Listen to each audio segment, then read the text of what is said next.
All right. Good afternoon, everyone. So as a reminder, next week we will be doing our final presentations. I won't be here, but Grant is going to help record the presentations so I can watch and grade and provide feedback. Has everyone seen the announcement on Canvas in terms of presentation order? Yes, okay. And I know that there's going to be some swapping, but you guys don't need to worry about that. The folks who are doing that should know. Okay, any questions about the presentations? The time slots are maybe a little bit shorter just because we have a lot more presentations this year compared to some other years. Okay. And then any questions in general about the final projects otherwise? I think today is going to be the last day that I see you guys in class, so now would be the time to ask. Okay, if not, yeah, so for the final, essentially regular class, the main thing is I'm going to do like a quick, or not quick, but I'm going to do an overview of all the things that we learned, try and put all that stuff together. But I actually do want to start with a continuation, before I get to that, of our discussion last time with recurrent neural networks. One more little thing that I wanted to talk about, which was, if you guys recall, I was mentioning that there is this other type of essentially a modified recurrent neural network called,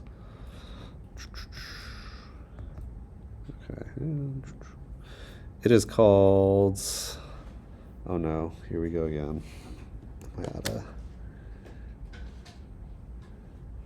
Okay. That's all right. I need to charge it for just like a minute or so. So it's called long short-term memory, or LSTM. This is specifically to address, if you guys remember, the vanishing gradient problem in RNNs. And so as a quick refresher, I'll bring up the board from last time. Here we go. Okay, so just as a quick refresher, right, we have this diagram kind of showing our regular neural network, and then we modified that by including these hidden layer updates that get passed on in each time step, so that we preserve information from beginning to end, okay? So this is a way that we allow the neural networks to handle sequences really well, because I can now retain and pass information in each time step to progressive time steps. The problem is, if you guys remember, we solve for the weights, the parameters, using a gradient descent method. And you're essentially looking at the slope, or the gradient that changes in incremental changes in your hidden state. But because those propagate sort of all throughout your sequences, if your sequences get really long, what ends up happening is the model tries to perturb the weights in such a way to update your hidden state, but at the very end, there's so many that's going through, it can't tell if it's actually affecting your outcome very much. So this is essentially known as the vanishing gradient problem. So this might be the most complicated model that we talk about. But let's see here. How am I doing? 15%? All right, we'll work with that. Okay, so long, short-term memory. So this is LSTM. So this is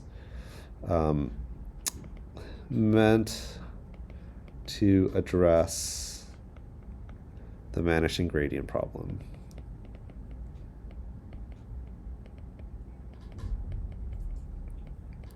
Okay, and it does this in two ways. So number one, it adds a cell state known as CT. So this is a path where gradient isn't repeatedly multiplied.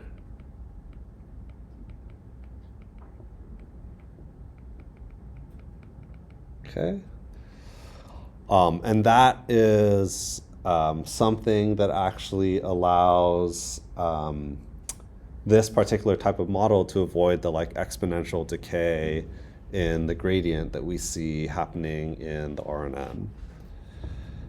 The other feature of it is it has what are known as gates to control information flow. Okay, so it has a forget gate known as f of t. So this looks at ht minus 1 and xt and decides what to remove from the cell state.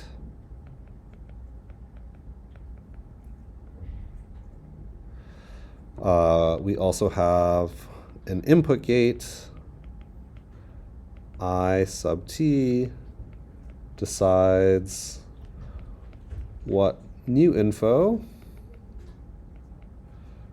to write into the cell state. And then lastly, we have our output gate. O sub t, and this decides what part of the cell state to expose as the new hidden state. Okay.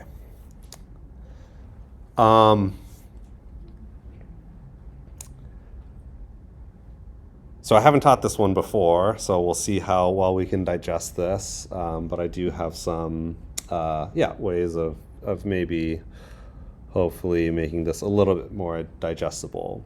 But what I'm going to do now is draw the neural network diagram that represents the like long short-term memory, like a cell essentially. And it's going to be a little bit more complicated than what we normally are working with. So bear with me, and then we'll walk through the components of this one at a time. Okay, so we're going to start with our hidden state, ht minus 1, and our input, x of t. And this is going to get modified in a couple of ways. And I'm also going to note up here, actually I should move lower a little bit.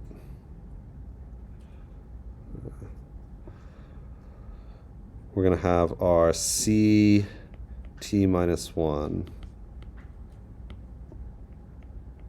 And this is our cell state. Okay, so this is an extra node that's going to contain certain information that we'll talk about in a moment. All right, so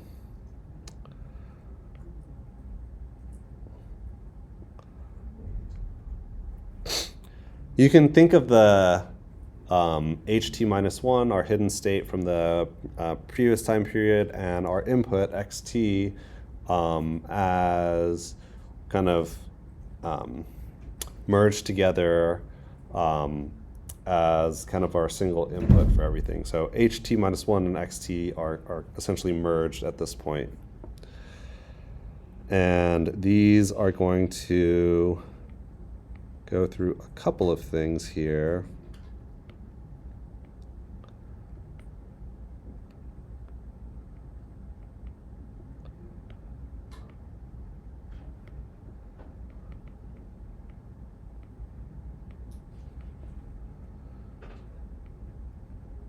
And again, I'm gonna walk through all of this in a moment. Let me just go ahead and draw the full thing right here.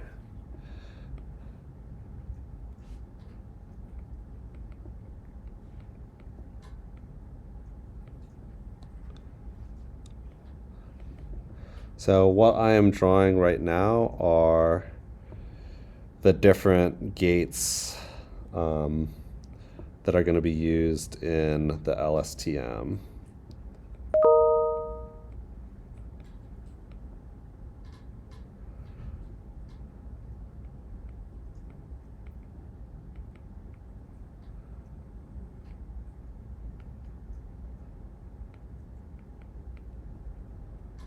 So,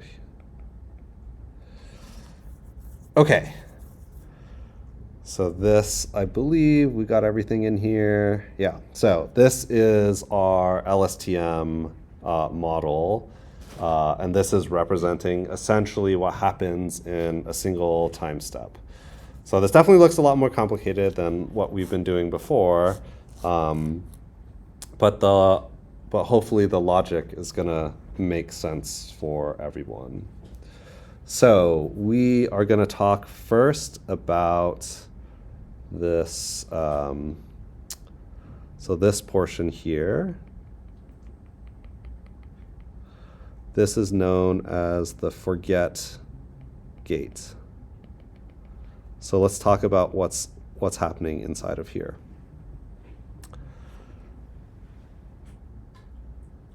So the first thing is, let's take a look at this guy.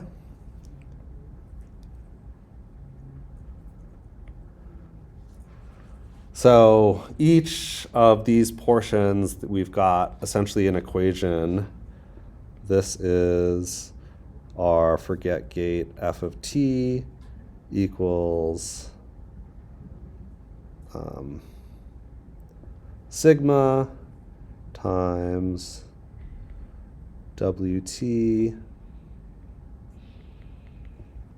ht minus 1 x of t plus the bias. Okay, so essentially what we have going on here is all of the sigmas, or sorry, this is not sigma, this is alpha.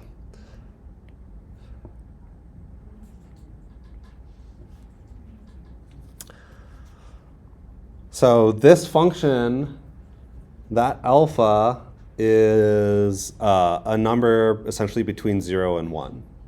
So it essentially it's essentially telling us how much information do I keep. Okay? And so At 0, you would pass none of the information from ht minus 1 and xt into our into the forget gate. So the actual act of forgetting is this part here. This is simply f of t times our cell state. So this is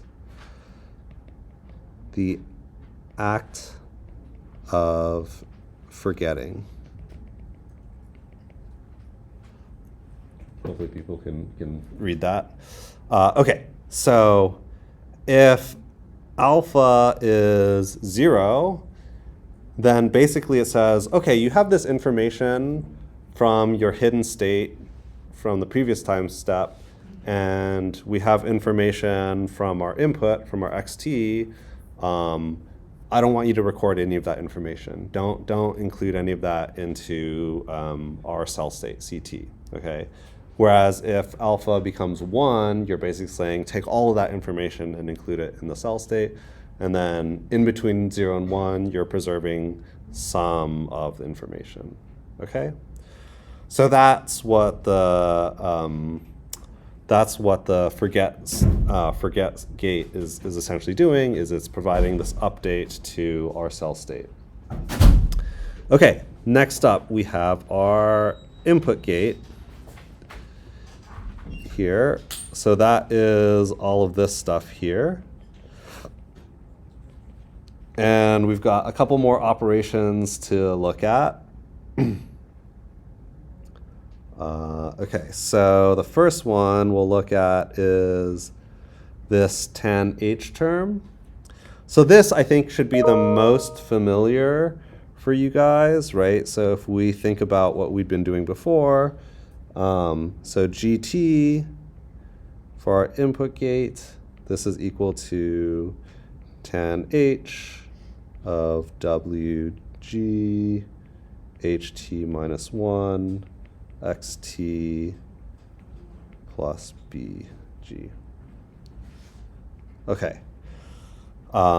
This is what we've been doing in all of our previous neural networks, right? This is, I take in some information, and I have this activation function, tan-h. This is telling me essentially candidate values that I want to pass on. So I'm processing it in some way via the weights that are connected to my inputs and my hidden state. I'm applying an activation function to it, and this is like what I think, how I think I should be processing the data to make it useful to process to an output, okay?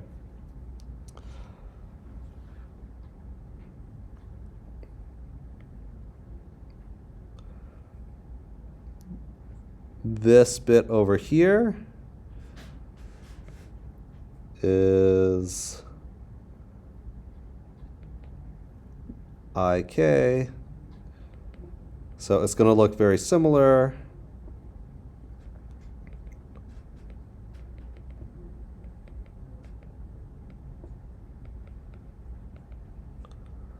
Something like this.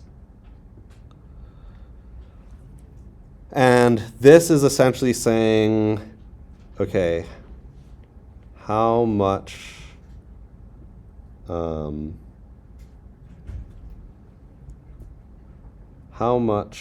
of candidates to write into cell state. Okay, so of all the stuff that I am looking at in this previous portion here, how much of that gets passed on? And it's very much the same, right? So this parameter is between 0 and 1. 0 means don't pass any of that to the cell state. 1 means pass all of it to the cell state.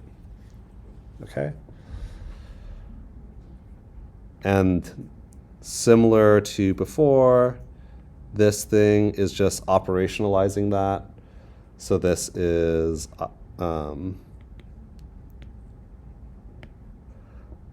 IT multiplied against GT.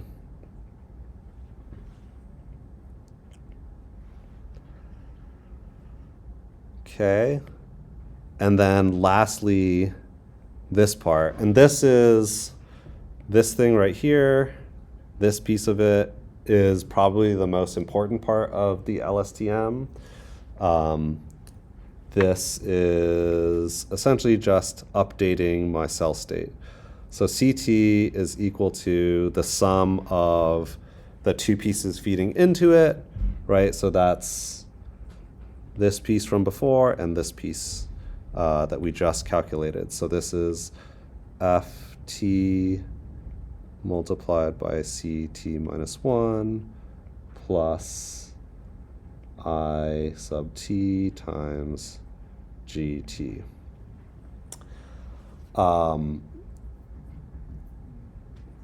So note that this is essentially our memory update. And it's additive. So this is an additive path. And that's really important for the vanishing gradient problem. Essentially what happens is, okay, we're not going to get into the math behind this, but the gradient CT over CT minus 1 is approximately 1. So instead of being close to 0, and then when you multiply, they exponentially decay away, 1 times 1 is essentially still 1. And so this is able to preserve information where you don't run into this problem with the vanishing gradient. Okay.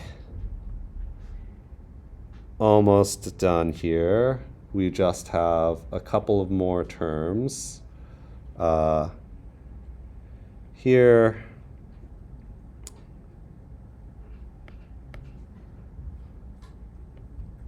H of t is our output times tan H of CT. All this is doing is squashing our CT back to being in the range of -1 to 1. And this is essentially our exposed working memory.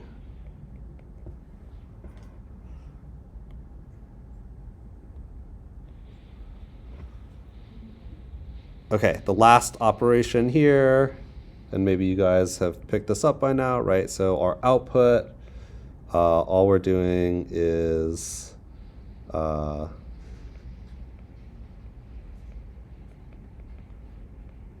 specifying how much of the output, so how much output to include in our new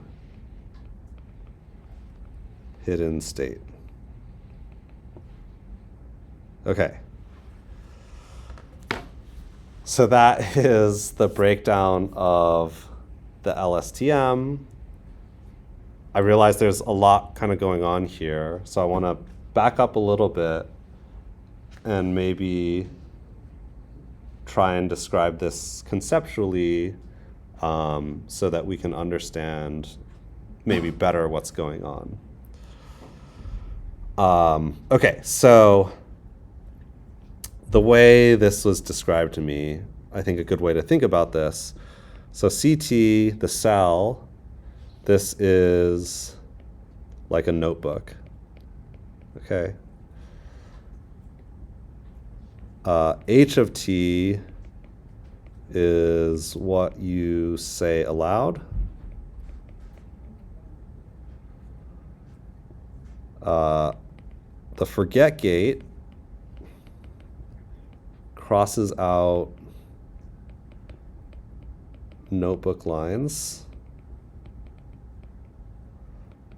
that are no longer relevant.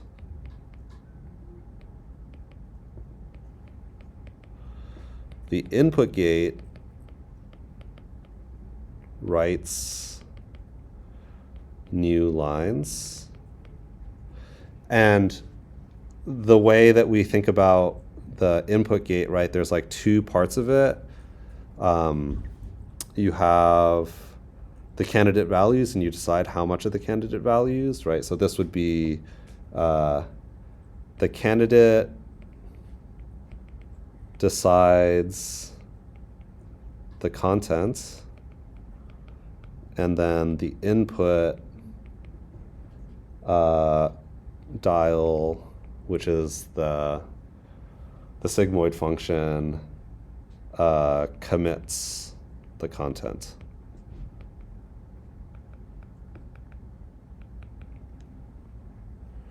And then lastly, our output gate decides what notebook values, or sorry, what notebook lines to read aloud. And then we have our sigmoid is about how information flows, and the tan H is what values should be. Okay?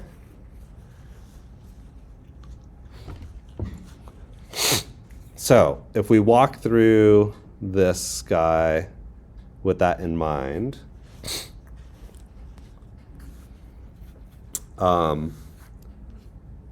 we have our cell state, CT minus 1, and then that's our notebook of information.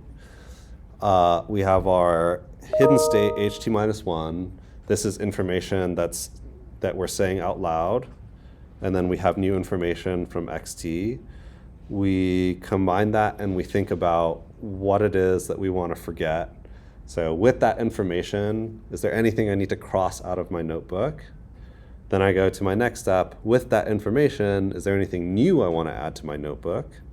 And I think about what information that it is, and then I decide what it is of that information I want to write down. That's the input gate, and then we add up all that stuff about what got crossed out and what gets included new. We take that information, and based on what was said before and what was in the notebook, we decide on what to say aloud in the next time step. And then we have an updated notebook from when we crossed stuff out or added stuff in for the next step.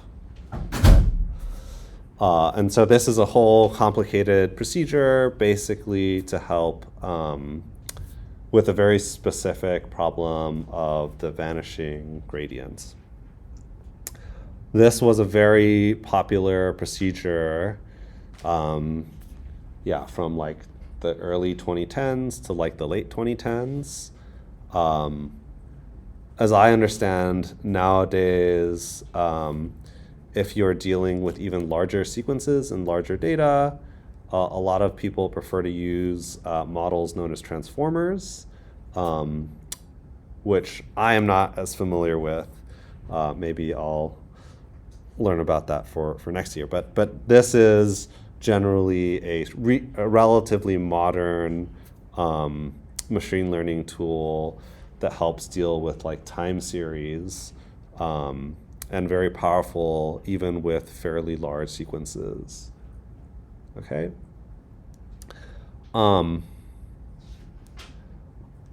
Any questions about this?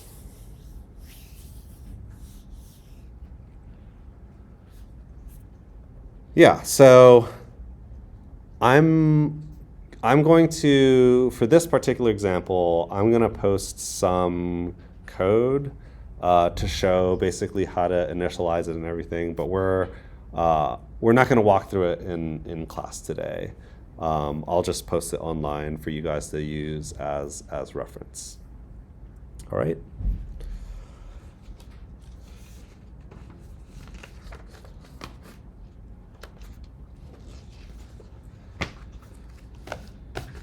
Okay, so that is our coverage for sequences and like time series and how neural networks can be used to do that. All right, so moving on. The main topic of today, we're going to do essentially an overview of everything we've covered in class so far.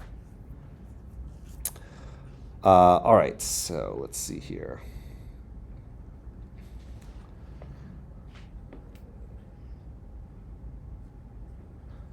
So we've got a bunch of data, right, all the way to xn. This is maybe the format in which you are used to dealing with data, right? Maybe download some data for Excel or something. You've got these big data tables. And the primary goal of this class is to understand relationships between variables, right? That's essentially all we've been doing in this class. Well, except for the unsupervised part. I'll get to that. That'll be a little aside. But the relationships between variables are important for different reasons, right? And I'll get to this in just a little bit, but just keep in mind, right, the reason why we want to establish these relationships are either to understand what those relationships themselves look like, or to build a model that can rely on what we think those relationships are to do predictions of the variables that we're interested in. Okay? So we're going to break this down into sort of general categories. We talk about regression versus classification.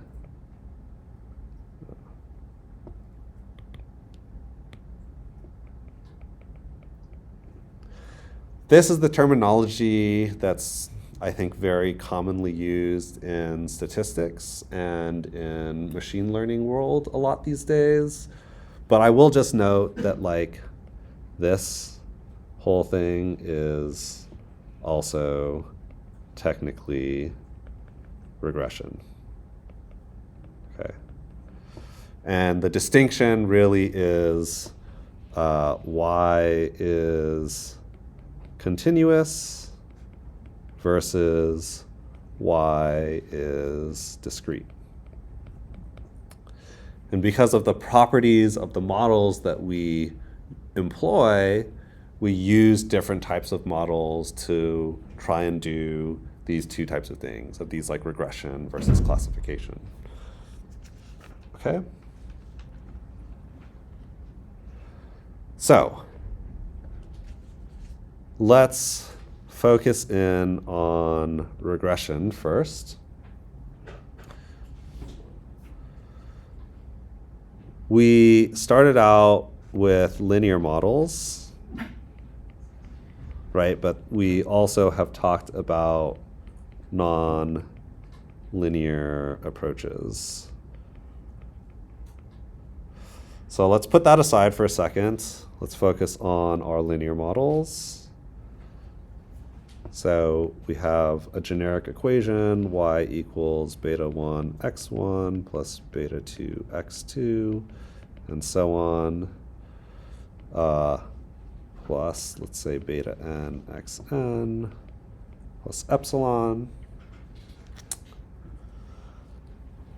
So we think about why we characterize it this way. What is it So what does beta mean?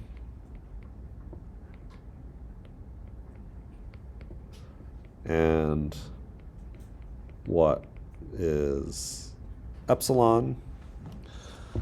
So this should be hopefully second nature to you at this point, right? But the beta mathematically describes a slope, but intrinsically in this model, we're using it to describe the relationship between our x and y. And so building back to that fundamental question of what is the relationship between variables, this is kind of our simplest representation.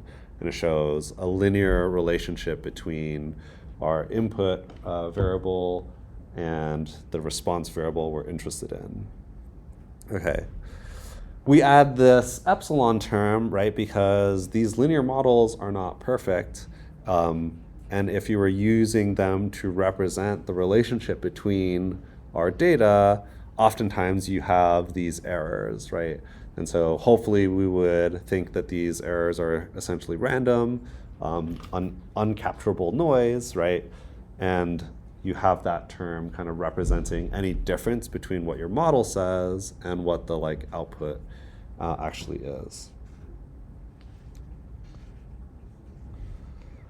We talked about determining what makes a model good versus bad, and we think about these traditional considerations, right? So standard error, r squared. But remember, we do want to expand our minds, think about other ways to consider good versus bad models, right? So check your residuals.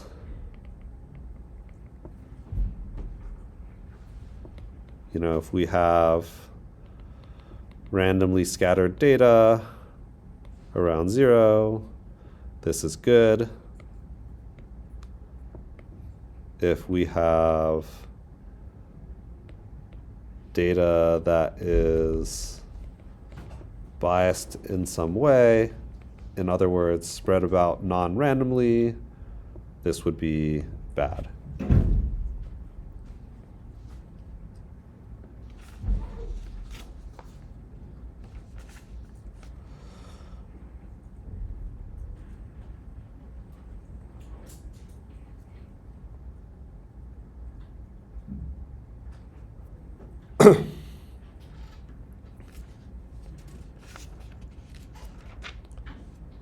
And another really important one in terms of considering the strength of models, right? If I had something like y equals beta 0 plus beta 1x versus y equals, let's say, alpha 0 plus alpha, or let's say beta 1x1, alpha 0 plus alpha 1 x2, how do I know which one is better?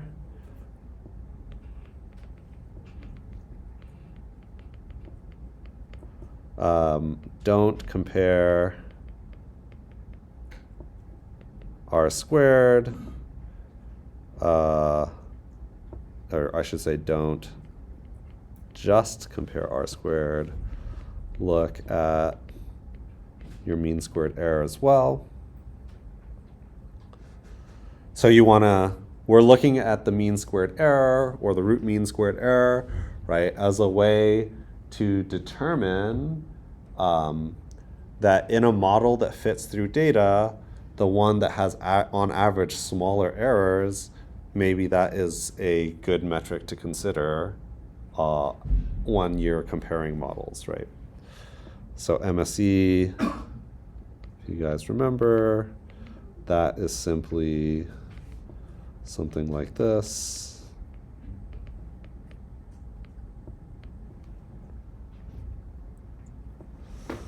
So we're producing these models that can predict outcomes, and essentially what we're asking for in our comparison is which of the models produces the best outcomes.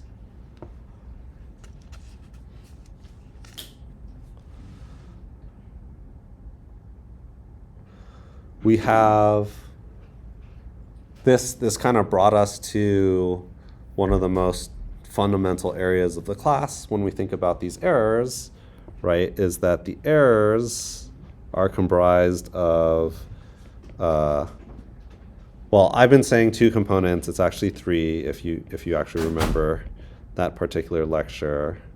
Bias versus variance. We also have noise, but usually we don't talk about noise because that's kind of like unavoidable. And so in the total error term,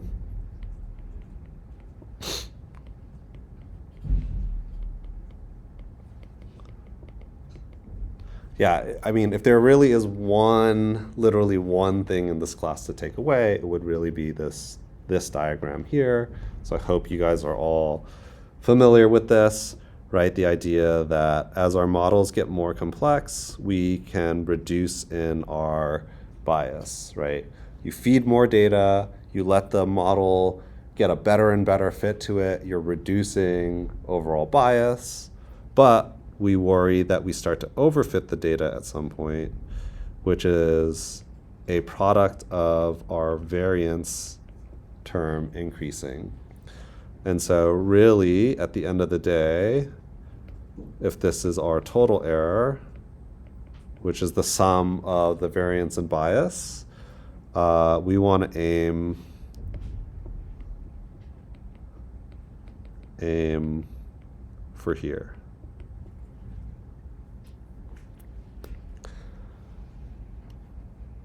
And how do we aim for this point across any of the models, essentially, that we've talked about in this class? Cross-validation, yes. It's finally sunk in. Yes, so cross-validation.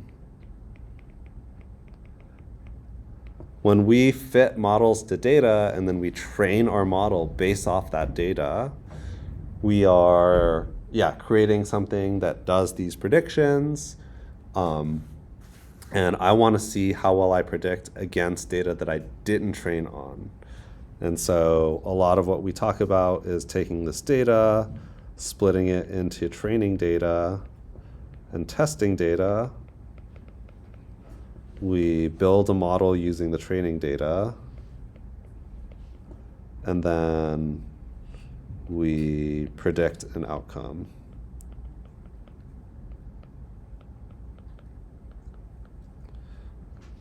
And so maybe it's a little crude the way we've been doing it, but generally, right, the idea is you just build a whole bunch of these models, test them all against out-of-sample data, and see which ones have good errors versus bad errors. And what these outcomes are predicting, the metric with which we can judge them on is essentially our total error curve here, right? And so those predictions are essentially what allow you to get a model that kind of minimizes your total error. Okay. Any questions?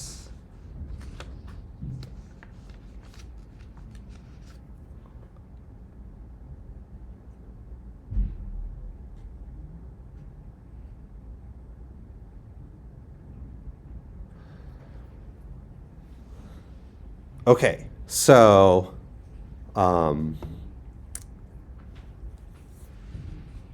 going back all the way to the top here, I got a bunch of data, and if we followed all this, the philosophy of it, right, is to find a model that minimizes that total error, and we have a particular procedure with which to test the model.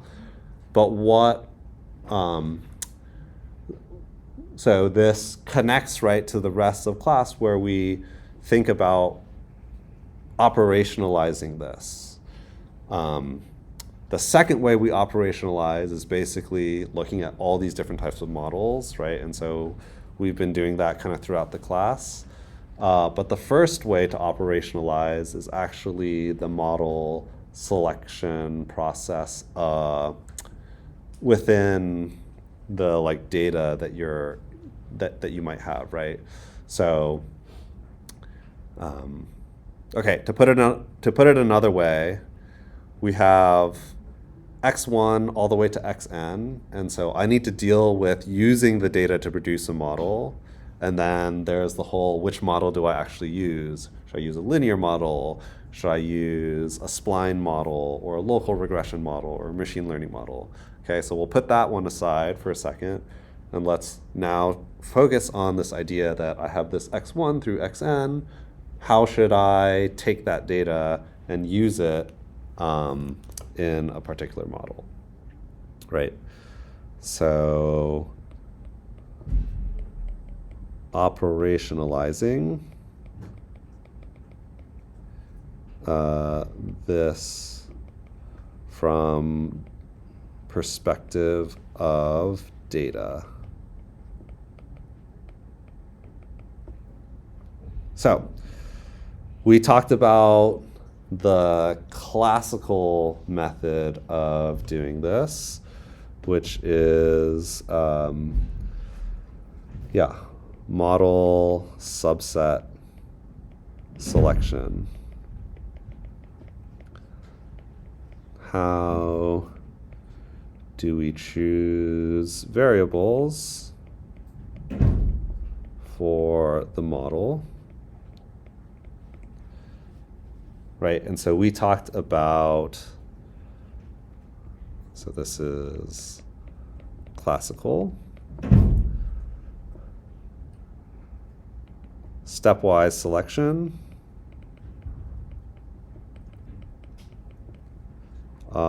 And this is forward or backward. One thing I didn't actually mention in the lecture where we talked about forward and backward selection, we were doing this thing where you take a variable, you add it, then you look at the best one, keep that one around, then you add all the other ones, right? You go through this process. Modern stepwise selection procedures do that with a little bit of enhanced flavor. They'll actually go back and plug in variables that weren't assessed, especially in the backward selection. When you drop variables, they'll actually add them back in later steps to see if there's certain combinations. So it is actually a little bit more complicated than what we talked about in class, but in principle, going through that algorithm, I think, is the most important thing. You guys generally understand how it's done. And then we have our machine learning methods for regularization or shrinkage. And this concept we talked about applied very specifically to a couple of procedures, right? So this is our ridge regression, our lasso, and then our elastic net. But the concept of like taking all the data that you can and then having this tuning parameter and let the model kind of decide automatically how to adjust the importance of items in the model, that is a concept, right, that we see play out a couple of times in this class, right? We see that pop up again in the smoothing spline. We see that pop up in the random forest approaches, and then we see that popping up in our neural networks, right? So this idea of having a tuning parameter where I can not have to worry about what I put into the model. You just let the model decide what's important. That's a concept, I think, that really came about through a lot of, or popularized through machine learning and applied in various ways, as we've seen throughout the class.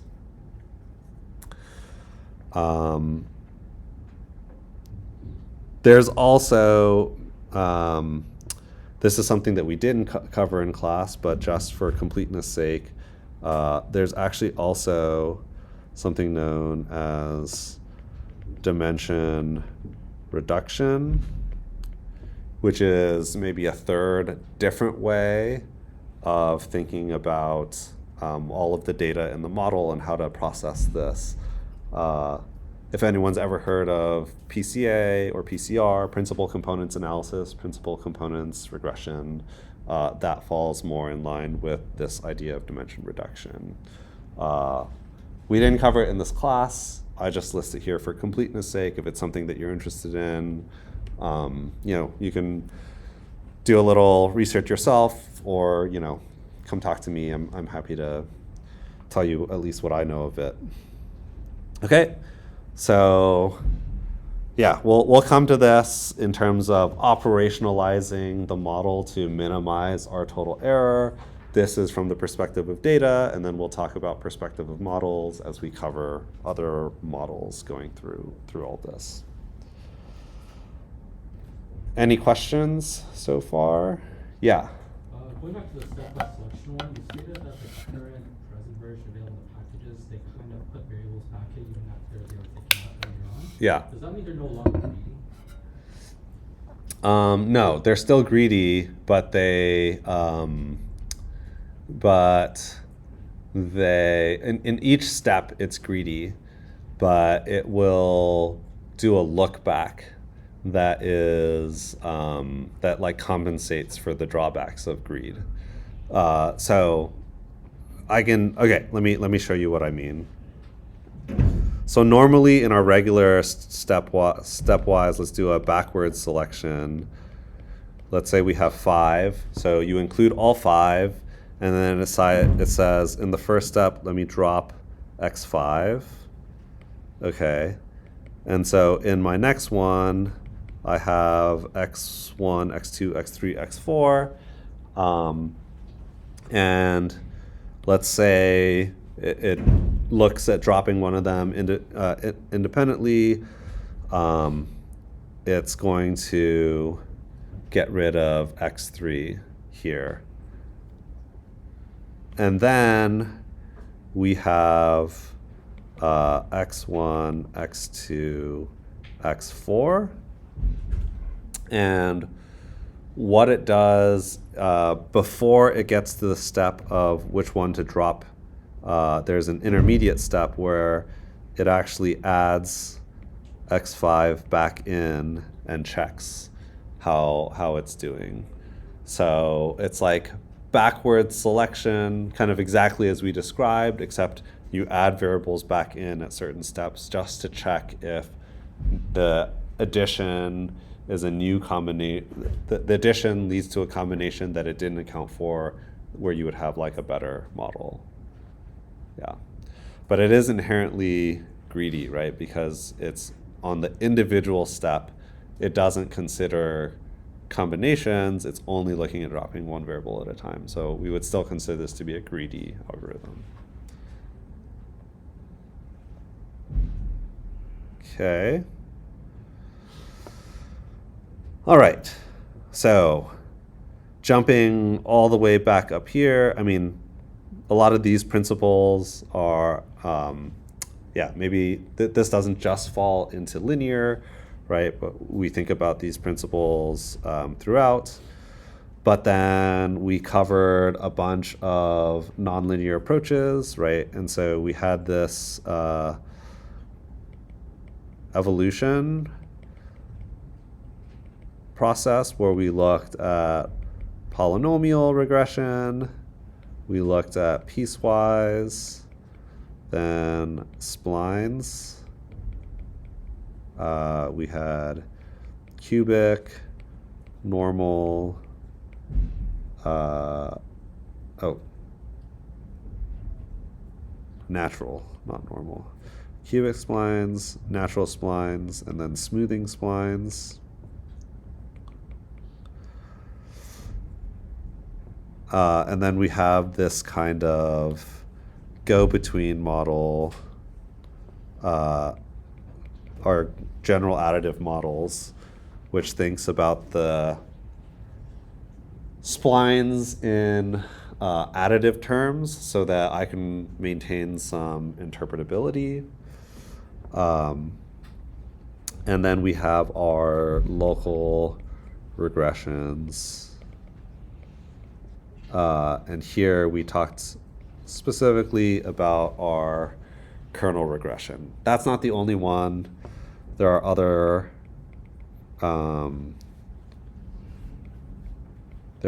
local regression methods. You may have heard of like kriging, for example, as another example of a local regression. But these are nonlinear approaches. They are semi-parametric or non-parametric. In other words, we don't have the like betas to interpret in the normal way as we would with linear models, but the predictions are typically better. And I will come back to that in just a moment.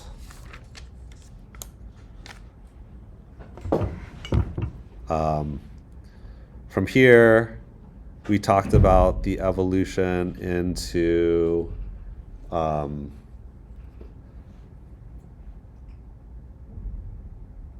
random forests,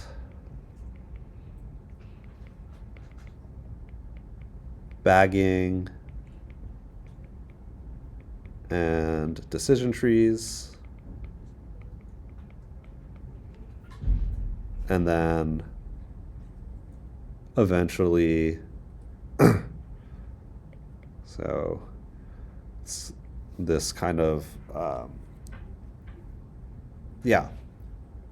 maybe evolution in some ways, or, that it's like a discovery of models that are able to have properties that better address certain types of data and structures of data and sizes of data.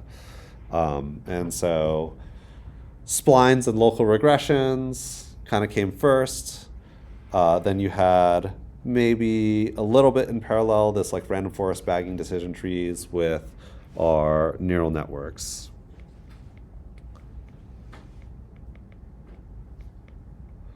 And we looked at specializations, right? So CNN for grids and RNNs for sequences.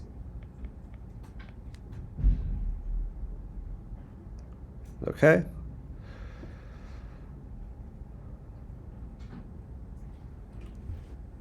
For classification,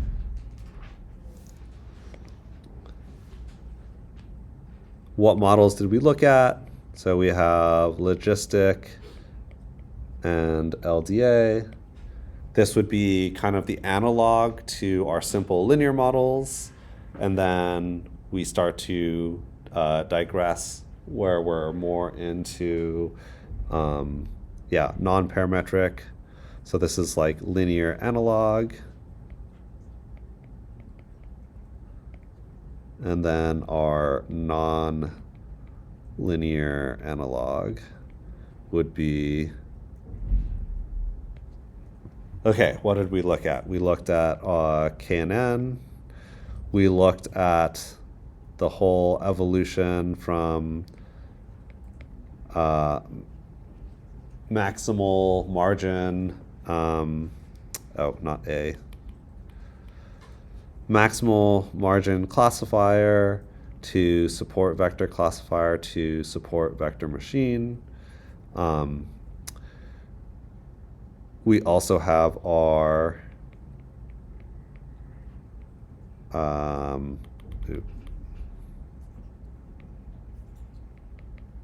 decision tree, bagging, random forest.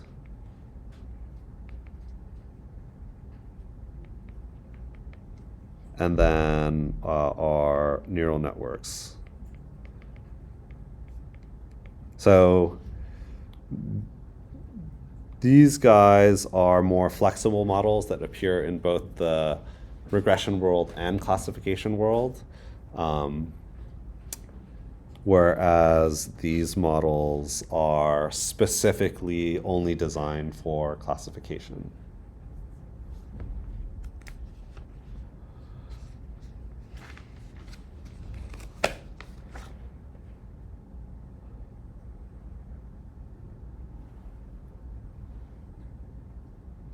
Yeah, so I'm building this like kind of tree taxonomy. If I were to back up one more step all the way to kind of the base, I would just reinforce that all of this is supervised learning. And so we did foray very briefly into unsupervised learning for one lecture.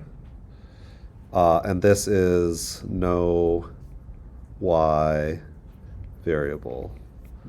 And the most common thing we do here is clustering. And we talked about 3 methods, right? We talked about k-means clustering.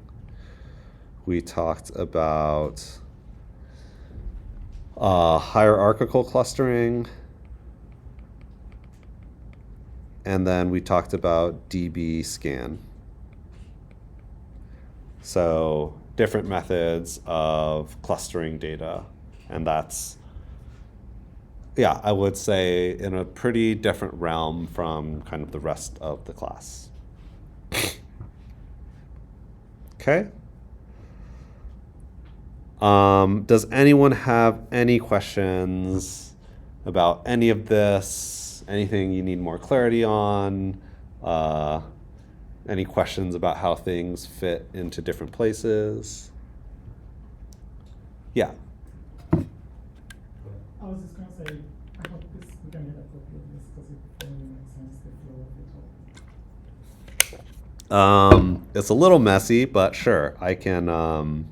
I think I can save this as like a PDF, and I can, yeah, add it to the class notes. Yes. For KNN and k-means clustering, I understand that you have to scale the data before you do anything, just because it's based on distance. Yep. Is scaling needed for other methods? Yeah. So anything that thinks about distance, you typically want to scale, and so for when we're looking at points relative in distance to others, you'd want to scale.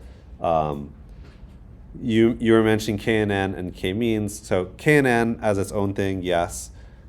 For k-means, really it's any of the clustering. So most clustering methods are going to want you to either scale or normalize your data in some way.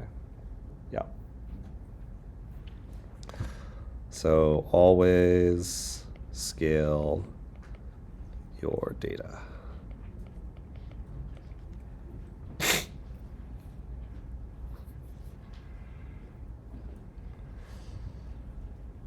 Okay, any other questions?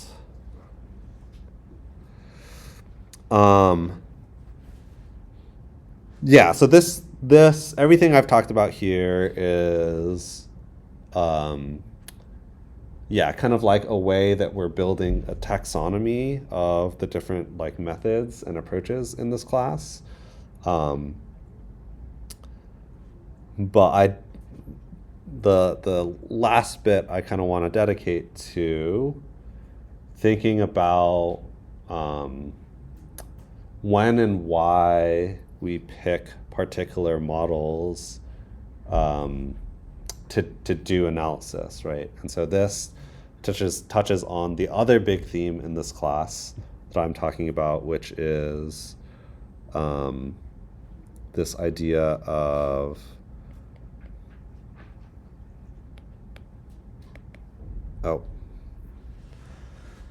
okay, pen's out of juice again, so give it a quick moment. Yeah, so the other big topic that I've kind of touched on throughout class is this idea that that relates to the type of outcome you want from your models, which is, are you trying to predict things or are you trying to infer things, right? So we talked about this broader idea of prediction versus inference, okay? And certain models are kind of better suited for doing certain tasks versus others. So you might ask yourself, right, like, we have all these complicated like neural network models that supposedly do much better at creating these like prediction models than a lot of the traditional models, right? Like, that's how we get these crazy AI models, right? That's maybe, you know, our current farthest extension of some of the most complex like deep learning and transformer models. And so why do we bother? Why is it that like linear regression is still such a commonly employed model when we have ostensibly these better models, right? And so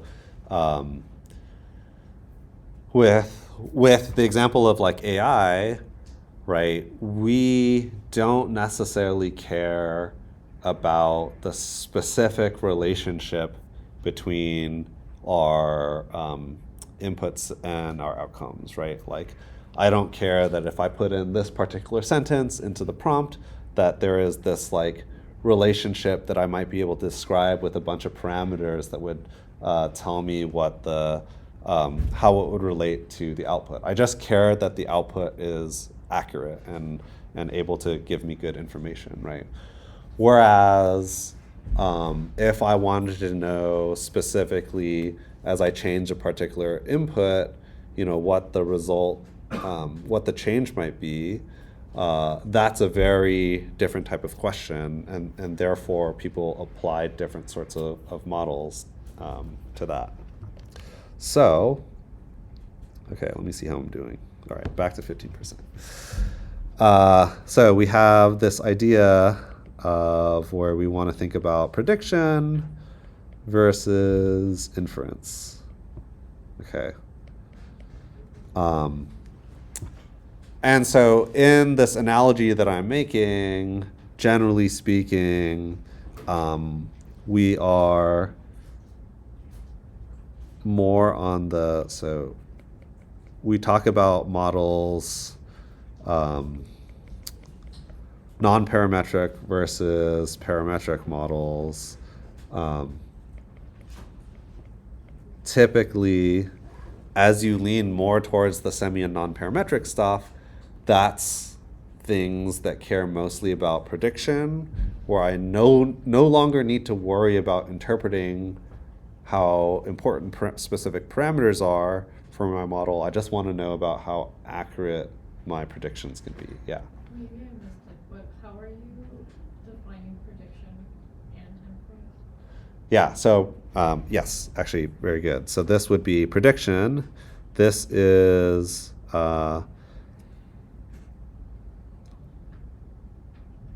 how accurate is y hat, whereas inference is more like how much does beta capture the data generating process. So prediction cares about getting y hats really good. Inference cares about getting my like betas. I'm using that as like a generic example. I know it doesn't apply for everything, right? But the idea is like the classic beta in my linear regression. I want to really make sure that I understand the relationship between that and the outcome. So the classic example that I used in class is like shorts and ice cream, right? Prediction would care about how well, if I look at a bunch of people in shorts, how well I can predict how much ice cream gets sold that day. And it doesn't matter that, like, there's something about the environment or some whatever, like there's other stuff going on that's leading to why people actually buy the ice cream. But you only care about shorts. Well, I care about being able to predict ice cream from shorts, right? So there's other stuff in the data generating process, but if it just so happens that looking at how many shorts there are out in the wild lets me predict very accurately how much ice cream gets sold, that's all I care about, right?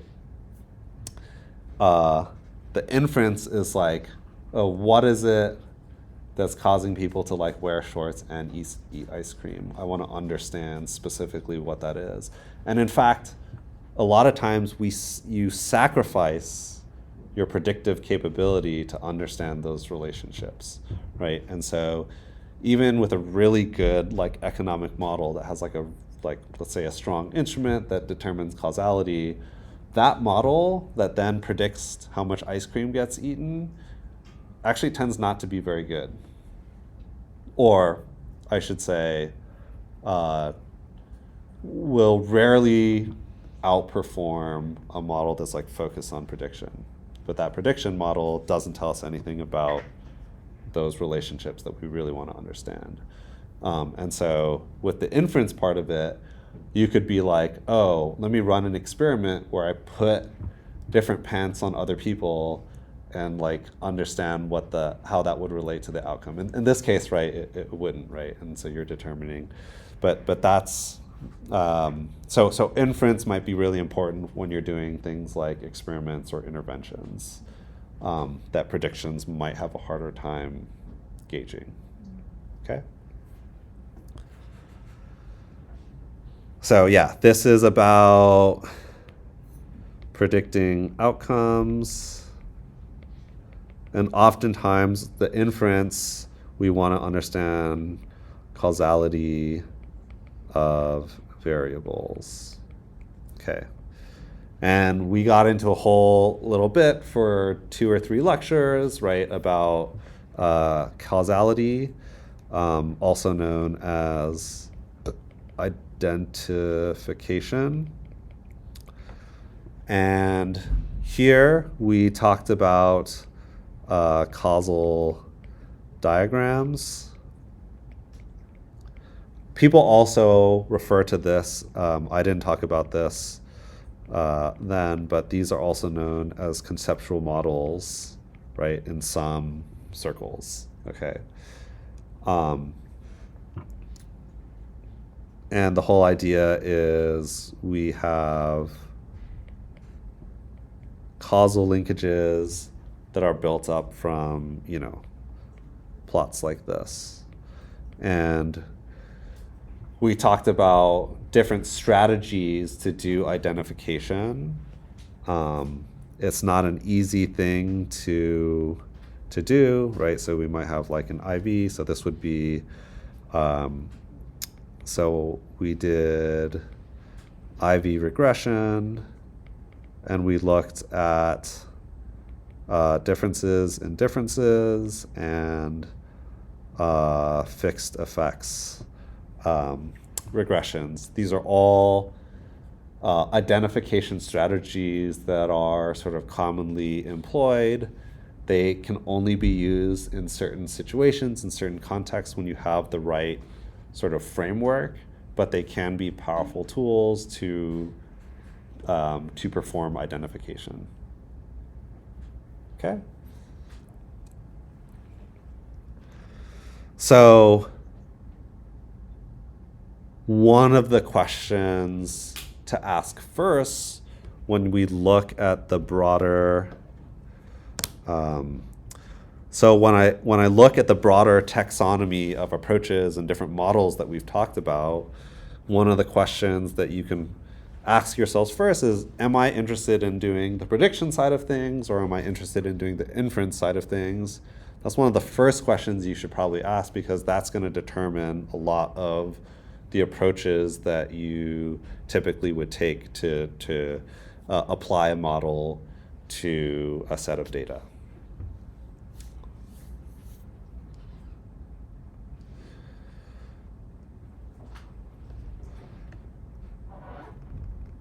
Okay.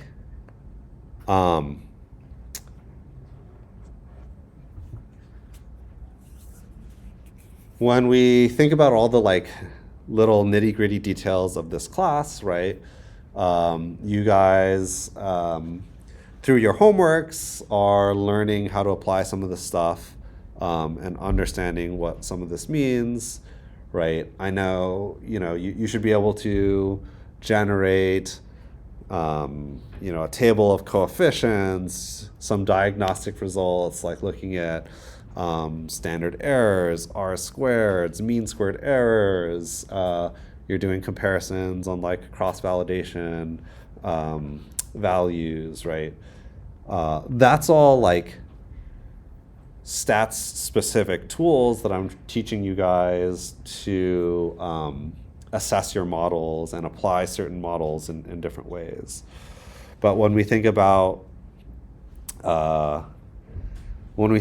how you display that to a general audience, we have to think about interpreting and contextualizing your results.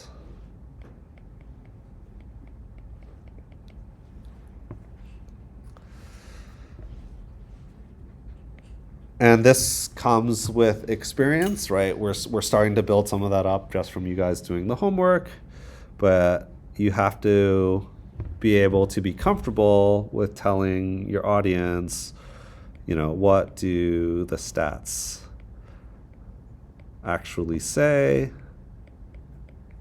versus not say. I think it's really important to really think carefully about the meaning of your results and not step too far in a direction that would be sort of inappropriate. I see this a lot from people with a more, let's say, casual level of expertise in running a lot of these models, where they'll try and make inferences or predictions about things that their models really can't tell them, or is kind of inappropriate to do so. So you want to make sure to be comfortable with understanding what your models are really telling you. Related to kind of both the front end and the back end, right? So why is it important? Okay, why are we looking at certain things?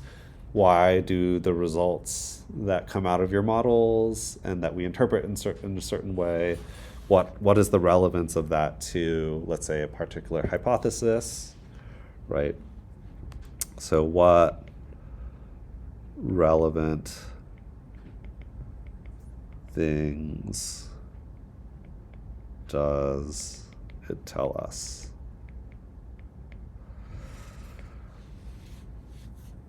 Okay, and the last one is to know your audience.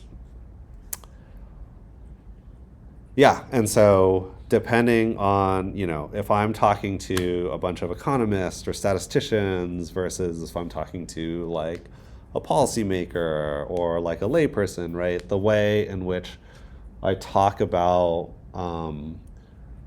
my models and my analysis might be really different, right? And actually, sometimes this can be really hard because sometimes that just means that good work kind of goes unnoticed. You're like, oh, I did all this fantastic work. Like, let me show you, how robust this model is. You can look at my residuals. I'll give you a hint. No one ever cares about your residuals, but you should, right? When you're looking at your models, right? So know your audience, and even though you've put in the time and effort to make sure that your work is good, that may not always be necessary to kind of show everyone, right? And so there's going to be a big difference between talking about how good your model is to like a legislator or a regulator versus if you're in a QE and you have to like talk about specific details of like why your model is good. Okay.